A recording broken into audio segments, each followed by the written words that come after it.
এই পুলিশ কি আমার পুলিশ হবে না আপনার দলের পুলিশ হবে? পুলিশ সারা বিশ্বে মানুষকে সাহায্য করে, সহায়তা করে।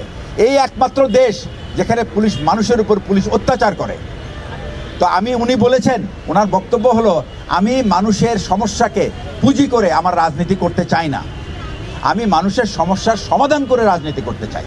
সুতরাং আপনারা ওই মানুষকে খোঁজেন যে মানুষের সমস্যা সমাধান করে রাজনীতি করবে। আর হার পক্ষে ভোট দেন, আত্মীয় স্বজন যারা ভোটার আছে আশেপাশে সবাইকে বলেন এটা আমাদের মুক্তির জন্য, আমাদের স্বাধীনতার জন্য। এই দেশকে ভারত কোনোদিন শান্তিতে থাকতে দিবে না, এটা নিশ্চিত ধরেন।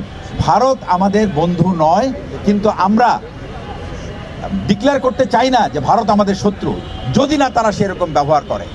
আজকে ফেসবুকে একটা পোস্ট এসেছে যে জামাতের যে কর্মীকে ওখানে হত্যা করা হয়েছিল ওটা সেই ঝিনাইগাতি যেটা দিয়ে আওয়ামী লীগের বাত ব্যথা, প্যারালাইসিস কিংবা আর্থ্রাইটিস, আধুনিক ফিজিওথেরাপি ও পুনর্বাসন চিকিৎসায় নির্ভরযোগ্য নাম ডিপিআরসি।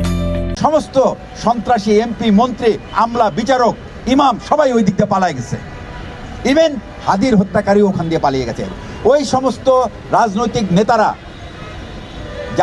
যারা এই জামাতের কর্মীকে হত্যা করেছে তারা টাকা খেয়ে খেয়ে এই সমস্ত লোককে পাচার করে দিয়েছে। সুতরাং আমি বলবো যে আপনারা যদি যোগ্য প্রার্থীকে ভোট না দেন এবং যদি সৎ প্রার্থীকে ভোট না দেন তাহলে আপনারা কিন্তু এই বাংলাদেশ আর পাবেন না। এই বাংলাদেশ সে আগের মতো হবে এবং আমরা আমাদের তরুণ প্রজন্মকে দেখবেন আবারও অস্থির হতে। আমরা চাই যে তরুণ প্রজন্ম এগিয়ে যাক, আমরা সবাই তাদেরকে সহযোগিতা করে তাদের হাতে আমাদের নেতৃত্বটা তুলে দিই, তারাই এই দেশকে এগিয়ে নিয়ে যাবে। আমার কিন্তু অনেক বিশ্বাস তাদের প্রতি। তো আমি এই কথা বলে আমি আমার বক্তব্য শেষ করছি। আর আজকের যে এই ভোটের যে ক্যাম্পেইনের যে গাড়িটি, যেটা মানুষের সচেতনতা বৃদ্ধির জন্য ঢাকা শহরের সব জায়গায় যাবে, আপনারা তাদেরকে সহায়তা করুন।